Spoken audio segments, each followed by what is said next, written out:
जय श्री राम। राधे राधे सभी भाइयों को। मैं आपको ये दिखाना चाह रहा हूँ आज जो भी गवर्नमेंट ने अरावली पर्वतमाला के लिए जो एक्शन लिया है वो एक संकट को बुलाने के बराबर है। क्योंकि अगर गवर्नमेंट ही संकट को बुलाएगी तो गवर्नमेंट का तो कुछ नहीं बिगड़ेगा आम लोगों का, आम जनता का। क्योंकि गवर्नमेंट तो अपने विकास के लिए तौर पर काम कर रही है, क्योंकि गवर्नमेंट बहुत अच्छी है। जितने भी शुरू से गवर्नमेंट हुई है वो सारी अच्छी है। अब वो आप जान सकते हो कौन अच्छा है कौन नहीं है। मैं आपसे बस इतना कहना चाह रहा हूँ, मुझे कोई गवर्नमेंट से लेना देना नहीं है। मैं बस ये कहना चाह रहा हूँ आज हमारा देश संकट की ओर जा रहा है। संकट का जो कारण है अरावली पर्वतमाला है। अगर अरावली पर्वतमाला कानून में ये लिख दिया है कि 100 मीटर से कम की ऊंचाई वाली जो पहाड़ हैं, पर्वत हैं, वो पहाड़ नहीं है, मतलब वो पहाड़ नहीं है और वो उसमें खनन कर सकते हैं। उसको काट के आप अपनी जगह ले सकते हैं और मकान बना सकते हैं, बिल्डिंग बना सकते हैं और खनन कर सकते हैं।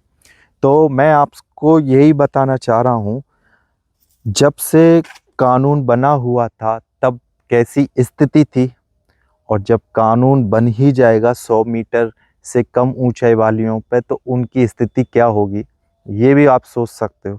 क्योंकि आपको मैं बता रहा हूँ, ये देखिए, ये जो मेरे पीछे पहाड़ है ये बहुत काट दिया है। इसकी स्थिति बहुत ज़्यादा गंभीर कर दी, आधा पहाड़ उड़ा दिया।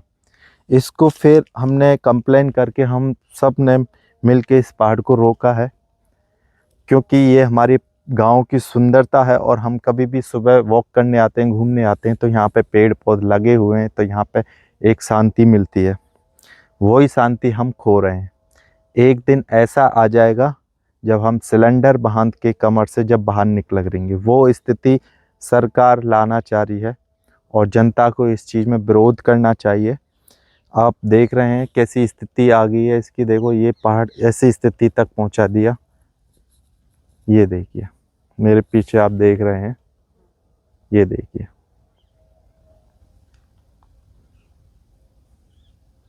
ये देखिए, ये देखिए, बड़े बड़े पत्थर पड़े हैं यहाँ पे। ये देखिए। तो मैं बस यही कहना चाह रहा हूँ, अरावली पर्वतमाला को बचाओ। अगर भारत में इतनी सारी बीमारी चल रही है, प्रदूषण कितना चल रहा है, दिल्ली में इतनी प्रदूषण छा रही है, फिर बोलते हैं कि प्रदूषण क्यों हो रही है, प्रदूषण क्यों हो रही है। लेकिन जब केजरीवाल की सरकार थी जब तो खूब प्रदूषण हो रही थी, अब प्रदूषण कम हो रही है दिल्ली में। अब देखो, किसी की भी सरकार हुई, हमें कोई मतलब नहीं है। हमें चाहिए अपने देश की एनवायरनमेंट अच्छा रहे, विकास अच्छा हो और एनवायरनमेंट भी अच्छा रहे। हर चीज़ का संतुलन होना चाहिए। और अगर अरावली पर्वतमाला, आप आपको पता है बहुत ही प्राचीन पर्वतमाला है। अगर अरावली पर्वतमाला की गवर्नमेंट ने ऐसी कानून बना दिया तो ये बहुत बड़ा संकट का आना, मतलब बुलावा देना, संकट को बुलावा देने के बराबर है। क्योंकि अरावली पर्वतमाला नष्ट होते ही इतना बड़ा संकट आएगा कि उस संकट को कोई नहीं रोक पाएगा। सरकार का नुकसान नहीं होगा, क्योंकि ये नेता लोग हैं, इनके पास बहुत पैसा है। लेकिन जो संकट आएगा वो आम लोगों के लिए आएगा, आम जनता के लिए आएगा। क्योंकि पूरा का पूरा रेगिस्तान उसने अरावली पर्वतमाला ने रोक रखा है। अब उसने रोक रखा है तो दिल्ली तक तो फिर हालत खराब हो जाएगी। अब नेता लोग हैं, ये तो अपनी कुर्सी के लिए, अपनी चीज़ों को विकास दिखाने के लिए कि हमने इतनी बिल्डिंग बनाई है, इतनी कंपनी, इतनी फैक्ट्री खुलवाई हैं, इस चीज़ का विकास दिखाने से कोई मतलब नहीं है। क्योंकि अगर फैक्ट्री और इन इंडस्ट्री से ही हमारा जीवन चल जाएगा, हमारा टाइम इंडस्ट्री वगैरह से चल जाएगा, तो आप जान सकते हैं चल जाएगा तो कोई बात नहीं है, इनसे कभी चलने वाला नहीं है। इंडस्ट्री से, कंपनी, फैक्ट्रियों से इनसे नहीं चलने वाला। अगर हमारे पास 2-3 बीघा ज़मीन है तो हम आराम से जीवन यापन कर सकते हैं। हम उसमें आराम से जीवन यापन कर सकते हैं, खा सकते हैं, पी सकते हैं, अपना पेट भर सकते हैं। हाँ, अगर वो ज़मीन नहीं है तो आप कंपनी में जाके फिर मेहनत करके ले सकते हैं।